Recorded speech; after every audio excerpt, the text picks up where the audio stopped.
वली मोहम्मद दखनी उर्दू अदब के मशहूर शायरों में गिने जाते हैं। उनका पैदाइश 1636 में हुई, उनका इंतकाल कुल मिला 1707 में हुआ। उन्होंने कई सारी गज़लें लिखी, जिनमें से ये एक गज़ल मैंने उर्दू की नई किताब नवी जमा से उठाई है। तो गज़ल इस तरह है। तो गज़ल मिसर नंबर 1। दिल छोड़ के यार क्यों के जावे, ज़ख्मी है शिकार क्यों के जावे।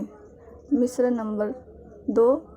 जब लग न मिले शराबे दीदार, जब लग न मिले शराबे दीदार, आँखियाँ का खुमार क्यों के जावे। गज़ल मिसर नंबर 3। है हुस्न तेरा हमेशा यकसा, है हुस्न तेरा हमेशा यकसा, जन्नत व बहार क्यों के जावे। गज़ल मिसर नंबर 4।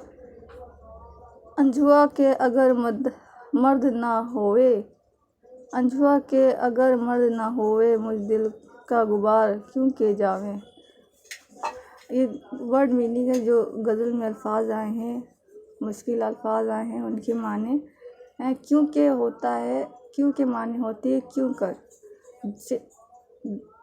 जब लग का मतलब होता है माने होते हैं जब तक। अखियाँ का मतलब होता है माने होते हैं आँखें।